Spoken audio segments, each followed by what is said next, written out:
Salut tout le monde, c'est Jason de Fier Gamer. Je suis ici ce soir pour faire un petit vidéo de type survol du jeu Nouvelle-France, un jeu fait par Jacques-Dominique Landry, édité par la compagnie Jack Bro. J'ai fait une vidéo d'ouverture de boîte, il n'y a pas longtemps, pour juste vous, quand je l'ai reçu, parce que c'est un Kickstart. Moi j'ai la version retail, donc la version qui se vend en magasin.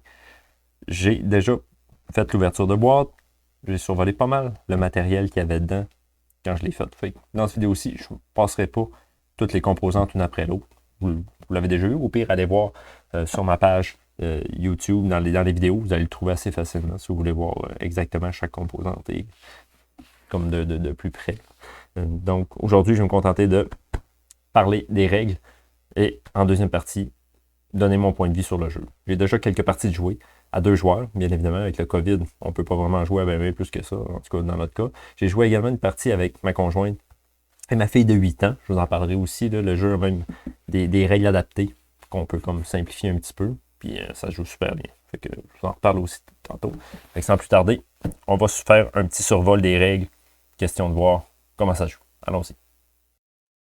Donc, un petit aperçu au niveau des règles. L'installation est quand même simple. On assemble le plateau qui va servir de marquer des points. On place les marqueurs de points sur 0, des couleurs qui vont être là durant la partie. Ensuite, on met on distribue les pièces de construction ici de côté. Il y a comme une petite charte avec des petites pièces de même, là. Dans le fond, ce qui est important, c'est qu'on aligne toutes les pièces comme il faut vis-à-vis chaque type euh, de morceaux. Il y a chaque type de bloc, il y a 4 blocs qui vont dedans. Donc l'escalier, il y en a 4. Puis chacun des blocs a une couleur majoritaire dessus. Une des 4 couleurs, tout simplement. Donc une fois que ça c'est pas mal le plus long à placer, je vous dirais. Ensuite, on place au hasard les 3 bâtonnets comme ça au niveau des bâtiments qui vont déterminer le scoring au niveau des 3 rounds, là. Donc ça, c'est aléatoire à chaque fois. Ensuite, on place un personnage dans chaque bâtiment. On place l'anneau de la couleur du cube qui est en haut. La petite tour de 3 blocs, là. Fait que, mettons, ici, c'est le brun, moins qui est en haut. Donc, je mets la petite anneau brune. Ici, c'est le gris, on met l'anneau grise. Ici, c'est la verte, on met l'anneau verte. Ensuite, on distribue à chaque joueur les 3 cubes de sa couleur, donc la poutre de 3, ensuite elle de 2 et elle de 1. Ça va servir à placer durant la partie. Et ainsi que leurs 3 petits personnages, donc le coureur des bois, la fille de roi et les Premières Nations. Donc, chaque joueur place ça devant lui. Ensuite, il faut préparer la pioche. Pour préparer la pioche, c'est simple. On fait une pile de 11 cartes, ensuite 5 piles de 5 cartes. Dans la deuxième pile, on va mélanger un flocon. On va le mettre dedans puis on va le brasser. Dans la quatrième pile, on fait la même chose. Et dans la sixième pile, on fait la même chose. Ensuite, tout ce qu'on a besoin de faire, c'est d'empiler tout ça une par-dessus l'autre. Et ça fait la pioche. Fait qu'on sait, les flocons, dans le fond, c'est ce qui va déterminer un peu l'apparition des bordées de neige. Fait qu'on sait qu'il va y avoir minimum 11 cartes, 11 pièces avant que la première bordée de neige va arriver. Mais après ça, on ne sait pas exactement si elle va arriver la 12e carte, 13e, 14e. En tout cas, il y a toujours un petit écart de 5 cartes. Ensuite, il va y avoir un autre jeu de 5 cartes. Ensuite, ça va être aléatoire un peu. Fait on sait approximativement quand est-ce que les bordées de neige arrivent. On sait que la dernière bordée de neige va être dans les 5 dernières cartes. Ça nous donne toujours une idée de comment ça va se passer un peu. Une fois que tout ça est prêt, on est prêt à jouer. C'est pas plus compliqué que ça. Comment le jeu va rouler? C'est simple. Dans le fond, le but du jeu, c'est de faire des points, comme dans bien des jeux. Comment on fait des points? Ça va être en plaçant des briques, des blocs tout le tour des bâtiments. Vous pouvez voir sur les bâtiments en question, tout le tour, il y a des cubes, comme des dalles de pierre grise. C'est là-dessus qu'on va placer des cubes. Quand on va en placer un, il y a des règles de placement très simples. C'est comme si le cube il tomberait d'en haut. Fait qu'on ne peut jamais venir le tasser en dessous d'un autre ou quoi que ce soit. Fait qu'il fait rien que se déposer tranquillement, poup, comme ça. Il ne peut jamais dépasser les dalles grises. Fait qu'admettons que je prends celui-là qui est l'anguille, qui est comme en S. Mettons que je le place comme ça, il faut que le cube tienne, premièrement. T'sais, on ne peut pas le placer comme ça et qu'il ne tient pas. Il peut aller s'accoter sur un autre, par exemple, pour qu'il tienne. Ça, on peut. Mais mettons qu'on le met de même, ça c'est correct. Mais je ne pourrais pas venir le placer puis qu'il dépasse soit à l'extérieur des dalles grises, dire comme ça, là, il dépasserait comme à l'extérieur, ça ne fait pas. Ou on ne peut pas venir non plus le placer pour qu'il dépasse sur le dessin de l'intérieur. Fait que ça, c'est comme les règles importantes de placement. Puis ça ne peut jamais dépasser 3 de haut en tout temps. 3, c'est le maximum que ça peut monter. Fait que mettons qu'il y en a déjà un, on ne peut pas en placer un autre qui viendrait faire qu'il y aurait 4 cubes de haut, c'est interdit. Fait que les règles de placement, c'est aussi simple que ça.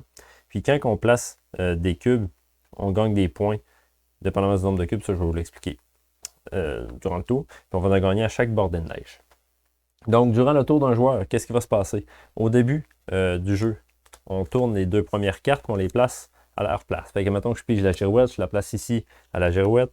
Et là, je vais en prendre une autre que la girouette. Là, et l'équerre en L. Quand c'est notre tour, ce qu'on fait, il y a la pioche de cartes, on vient piger une carte et on la dépose sur la forme de bloc. Fait que là, en ce moment, à mon tour, j'aurais la possibilité de jouer une girouette, parce qu'il y en a 2, ou un équerre. Si ça avait été une autre forme, mettons que là, je la mets de côté là, pour l'instant, mettons que j'aurais eu la faux. Fait que là, j'aurais eu le choix de ces 3 blocs-là. Ensuite, t'en choisis un. Fait que là, moi, admettons que je suis le rouge, je décide, admettons, de venir prendre l'équerre qui a 2 rouges dessus. Rendu là, tu peux les prendre, les essayer, ou quoi que ce soit, ça ne dérange pas. Tu vas le placer. Une fois que tu as fait ton placement, tu jettes la carte à la défausse que tu fais à quelque part.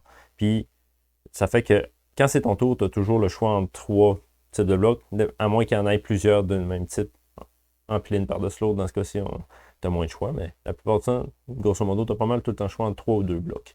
Ensuite, avant de défausser, c'est ça, tu vas le placer. La règle de placement, je vous l'ai expliqué, ça tombe d'en haut. Tu marques les points. Mettons que je place ce cube-là qui a 2 rouges dessus. Je vais marquer 2 points. Si mon bloc que je dépose vient toucher à d'autres cubes rouges qui étaient déjà en place, mettons peu importe, là, mettons qui vient se placer à côté, je vais additionner tous les cubes de ma couleur qui se rejoignent ensemble à ce moment-là. Fait qu'ici, ça fera un 4 points, mettons, qui touche à 2 autres cubes rouges en même temps. Fait que si, mettons, j'avais déjà une suite de 3 ou 4 cubes, puis je viens rajouter un 2 cubes, bien, ça s'additionne toute la série de cubes-là, plus les 2 cubes que je viens rajouter. Fait que ça fait comme réactiver tous les autres cubes que j'avais sur cette séquence-là. C'est pour ça que quand je vous parlais, on peut jouer comme pour essayer de couper les autres, puis tout ça, tu peux comme placer tes cubes pour empêcher les autres de faire des trop longues séquences de cubes. Fait qu'au moment du placement, on score des points.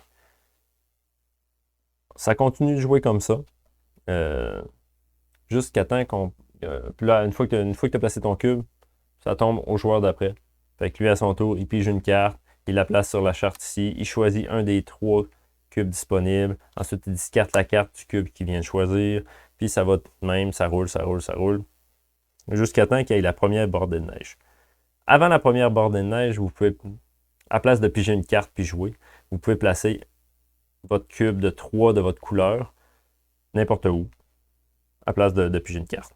Ça, c'est un move que vous pouvez faire. Une fois que la première bordée de neige va être passée, lui, vous ne pouvez plus le jouer. Fait que c'est important de le jouer avant la première. Ensuite, entre la première et la deuxième, vous pouvez jouer 2. Puis avant la dernière, vous pouvez jouer le petit cube de 1. Fait que ça, c'est toujours de quoi vous pouvez faire aussi, au lieu de piger une carte pour jouer. Quand la première bordée de neige va arriver, fait que là, je vais tourner des cartes jusqu'à temps que j'arrive sur la neige. Là, comme je vous ai dit, théoriquement, il est comme ça savoir au moins 11 cartes. Pop! La bordée de neige arrive. Admettons que c'est mon tour, puis je tourne la bordée de neige. Ce qui va arriver, c'est qu'on va faire le décompte à la première de tous les cubes qui sont au premier niveau, à l'étage du bas. Comment qu'on va faire?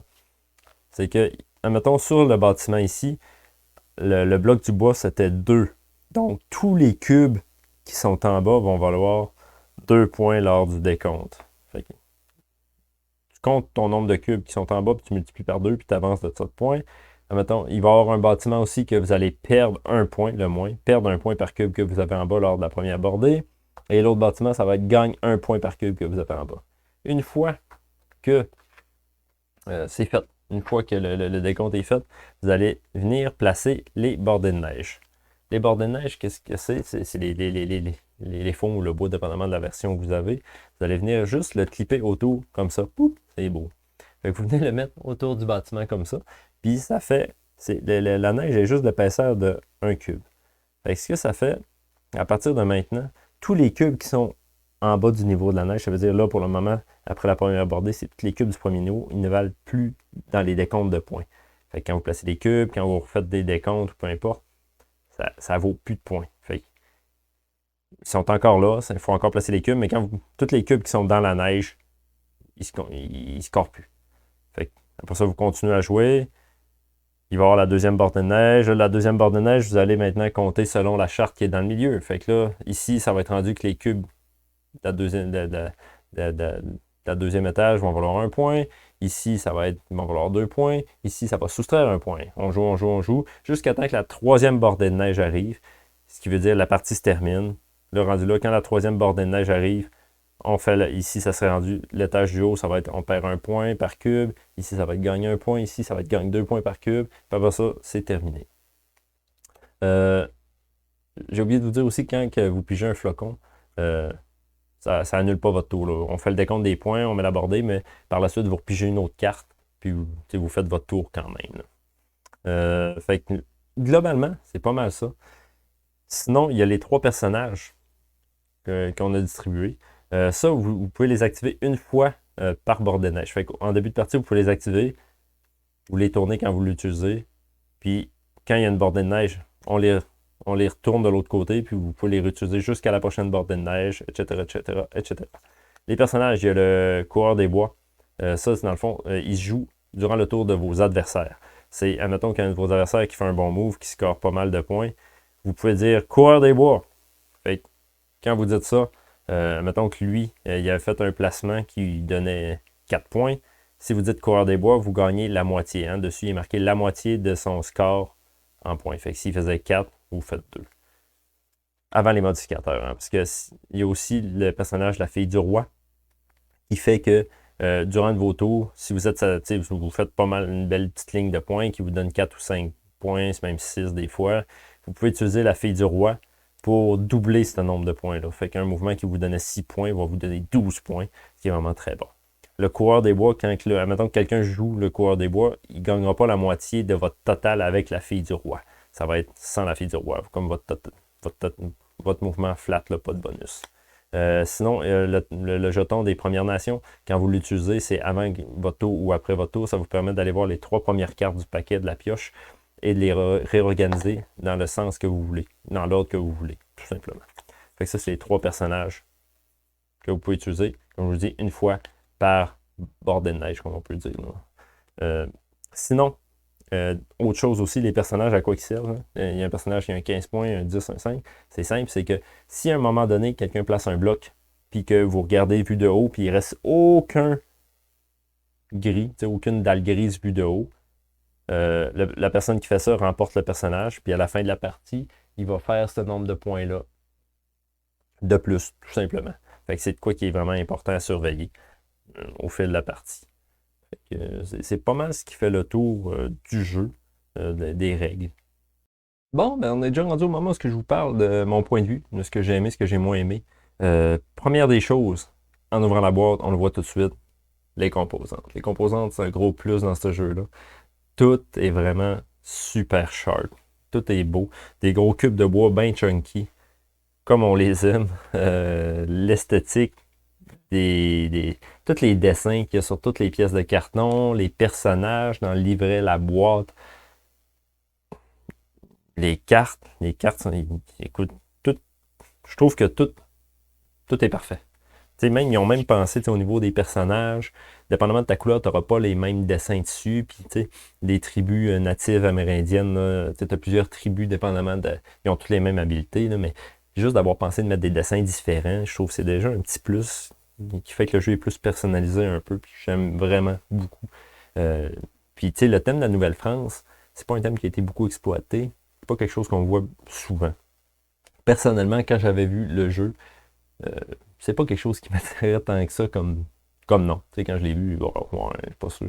Mais finalement, comment ça a été amené, c'est vraiment génial. Puis ça apporte, J'aurais jamais personnellement pensé à faire un jeu. Ça me dit, oh, ouais, ça pourrait faire un jeu justement comme ça. On fait des bâtiments avec les bordées de neige qui arrivent. Puis, non, vraiment, félicitations d'avoir pensé à ça. C'est vraiment un bon plus. Là.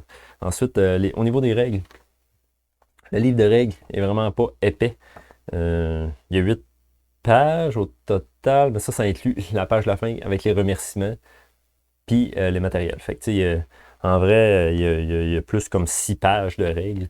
Fait que c'est pas des règles qui sont compliquées. C'est facile à enseigner, à montrer à des nouveaux joueurs. Puis, tu sais, la façon de marquer des points et tout ça, c'est tout clair. Fait que, tu sais, je pense que même des nouveaux joueurs qui sont des personnes qui ne sont pas habituées de jouer à des jeux de société vont réussir à apprendre le jeu rapidement. Puis même les personnes qui sont plus qui sont habituées de jouer à des jeux plus complexes et compagnie vont quand même y trouver le plaisir de jouer parce que il y a moyen de comme jouer de plein de façons différentes. Tu peux jouer de façon agressive, essayer de scorer rapidement des points. Tu peux aussi jouer pour bloquer les liens que le monde font avec leur cube, essayer de les stopper. Tu peux aussi jouer, moi je vais essayer de scorer à deuxième bordée de neige, à troisième bordée de neige, à cause de chaque bâtiment, comme je parlais dans les règles. Mettons, ce bâtiment-là, à la première bordée, va scorer 2 par cube. Tandis qu'à deuxième bordée de neige, ça va être un autre, puis à troisième, ça va être un autre. Fait que tu peux même te dire, moi, je ne focuserai pas sur lui. Je vais plus essayer de commencer à me planifier dans un bâtiment qui va se carrer plus à la deuxième bordée ou à la troisième bordée. Fait que, au niveau de la planification, c'est assez fou tout ce qu'on peut faire. Puis les formes, on peut les placer comme dans le sens qu'on veut. Fait que ça rajoute vraiment une grosse profondeur au jeu, même si les règles rentrent sur 6 pages de texte. Je trouve que c'est quand même vraiment cool. Ensuite, j'ai bien aimé aussi qu'il nous suggère un mode simplifié à l'endos des règles.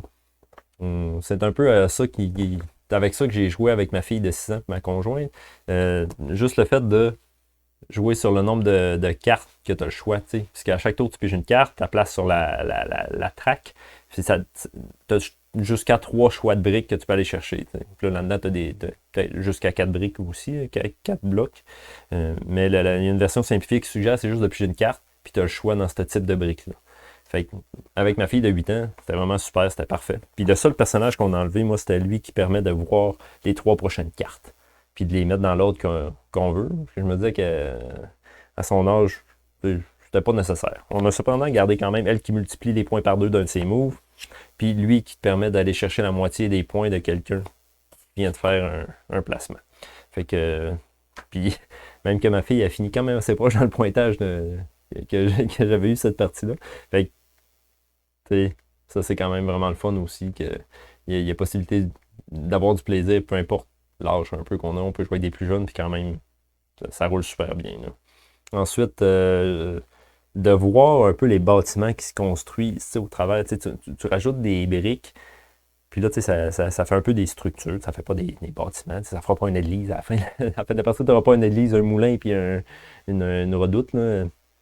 Mais ça se construit quand même. Puis là, tu as les bordées de neige qui arrivent autour de ça. Fait que le jeu est vraiment beau à voir évoluer. Comme un peu un gros puzzle qui s'assemble tranquillement. Fait que ça, j'ai vraiment aimé aussi. Puis, il y a un mode solo qu'ils ont fait. Ça a l'air vraiment bien. Je n'ai pas joué. Je l'ai lu. Je ne suis pas un fan des jeux de société en solo. Habituellement, c'est bien rare que je joue une partie solo. Mais je pense que je vais lui donner un petit essai éventuellement. Je l'ai lu. Puis dans le fond, c'est que tu joues contre l'hiver. Puis tes 3 bâtiments, il faut que tu fasses des points dans les 3 bâtiments, assez pour dépasser le score de l'hiver en fin de partie dans les 3. Les règles sont sur leur site internet, qui n'est pas fourni avec le jeu, il faut le faire imprimer ou juste le lire, puis après ça, le consulter sur le site. Ça a l'air vraiment bien ficelé, bien pensé. Il y a même des défis qu'ils ont rajoutés pour eux autres qui aiment ça, jouer en solo, puis se mettre du challenge. Il y a des défis que tu peux jouer, mettons que tu es obligé de jouer dans les bâtiments en alternance ou des affaires de même, puis ça te permet justement de comme te faire un peu des achievements, là, des buts à réaliser. Fait que c'est un beau plus. Là.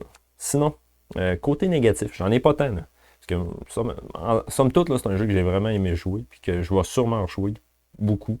Les petits points négatifs, il y a la règle des personnages. Quand on complète un bâtiment au complet, la personne qui place le dernier bloc, quand tu regardes d'en haut le bâtiment, puis que tout le petit contour vu de haut, il est rempli, la personne qui le place ramasse un petit personnage. Dans le jeu, il n'y a pas de moyen de faire 2 placements de blocs de suite. Fait que moi, à date, dans mes parties, c'est sûr, j'ai pas joué à 3 et à 4 joueurs ben. Ça finissait qu'au maximum, il y avait des bâtiments qui étaient à 2 blocs d'être terminés. Parce que quand c'est ton tour, puis tu vois ça, tu veux pas placer un bloc, puis qu'un joueur après toi ait la chance de placer un bloc, puis ramasser le personnage. Parce que c'est quand même des gros écarts. Il y a un personnage chez 5, 10, 15. 15, ça commence à être gros dans le score final. Là. Fait que, tu sais, quand tu vois qu'il... Tu le vois, là, ça se voit quand même bien, qu'il reste 2 places pour mettre des cubes, puis ça fait le personnage. Mais quand ça arrive à toi, tu te dis pas, je vais mettre un cube en espérant qu'après le tour de table, je puisse mettre l'autre. C'est même trop risqué, parce que l'écart de 15 points est vraiment gros. Fait que, tu sais, j'ai l'impression que c'est plus comme ça arrive quand le monde ne font pas attention ou qu'il y a des petits moments pas de faiblesse, là, mais des moments où le monde sont moins attentifs aux choses. Tu peux arriver à prendre un personnage. Fait que, tu sais, à date, il y a eu la première partie que j'avais essayé, j'ai dit, je vais le mettre, puis je vais gager sur le fait qu'il n'y aura pas de forme qui va bien rentrer là, mais finalement, elle l'a pris, ma conjointe, puis ça fait vraiment une grosse écart, le 15 points. Fait que je pense que c'est un risque qui est comme pas pensable à prendre bien même. En tout cas, c'est sûr que j'ai pas joué à 4 joueurs, comme je vous dis, bien, à 3 joueurs non plus. Ça change peut-être la dynamique là-dessus, mais je pense que c'est une règle qui n'était pas nécessaire. Vous pouvez me parler dans les commentaires aussi en réponse, tout ça, m'expliquer un peu votre point de vue là-dessus, là, parce que moi, à date, c'est ce que je vois. Je veux avoir d'autres personnes qui me parlent de cette règle-là, voir eux autres comment ils voient ça, parce que à date, c'est pas mal un des seuls points négatifs que j'ai vu au jeu. Mis à part peut-être aussi le fait que c'est pas nécessairement un point négatif, parce que c'est le type de jeu. C'est le genre de jeu que tu joues en alternance chacun ton tour. Fait que pendant ton tour, tu joues, après ça c'est à l'autre, puis tu peux planifier un peu, mais mettons que tu joues à 4, c'est sûr c'est difficile de savoir qu'est-ce qui va se passer exactement, puis les blocs, fait que tu peux pas planifier exactement ton prochain move. Fait que s'il y a du monde qui cherche vraiment à optimiser à 100% leur placement, puis en plus, à côté, tu peux placer ton cube, dans les règles spécifiques, tu peux le placer, si tu l'aimes pas, tu peux finalement en essayer un autre, tu peux le prendre, tu peux le bouger, tu peux le tourner dans les bords que tu veux, fait que tu sais, quelqu'un qui va avoir le move parfait peut passer quand même vraiment beaucoup de temps à checker toutes les combinaisons, les côtés, les façons de le placer. Fait que ça peut retarder un peu le jeu. Mais tu sais, le jeu dure en moyenne. À date, nos parties, c'est entre 30 et 45 minutes. Là, c'est pas un jeu qui est long à jouer. Fait que même si ça retarde un petit peu, j'imagine, ça ne dérange pas. Là. Mais c'est sûr, ça peut tanner certains qui sont un peu plus impatients. Mais comme je vous dis, c'est le genre de jeu qui est comme ça. Il y en a beaucoup des jeux qui sont comme ça. Ça peut être un point négatif pour certains, dépendamment avec qui vous jouez. Là, mais tu sais, pas mal ça. Fait que, en tout, un gros thumbs up, un gros pouce par en haut pour la gang qui ont fait ça. C'est un jeu que je recommande. Un jeu fait ici en plus. Donc, d'encourager en plus du monde d'ici qui font des jeux de cette qualité-là. Allez-y, n'hésitez pas. C'est un jeu que vous allez être capable de sortir, comme je vous dis, avec une gamme de joueurs, tant des débutants que des plus avancés, vous allez avoir du plaisir. C'est sûr, c'est pas un jeu que tu te dis, je joue une soirée de 3-4 heures à ça. Non. Ça, je dirais non, mais un jeu que je peux sortir à gauche, à droite, faire une petite partie, ça rentre dans 1 heure, un bloc de 1 heure, parce qu'une partie c'est environ une quarantaine de minutes. Ça se sort bien, ça s'enseigne bien, que du bon. Des petits points négatifs, mais à part ça, je vous le conseille. Fait que c'est pas mal ça qui faisait le tour. J'espère que vous avez apprécié, que vous avez pu vous faire une bonne idée du jeu. On va sûrement se revoir dans un prochain vidéo, hein, soit de jeux de société, d'Age of Sigmar, peu importe. Puis je vous souhaite de réussir à construire les bâtiments avant que l'hiver arrive. À la prochaine.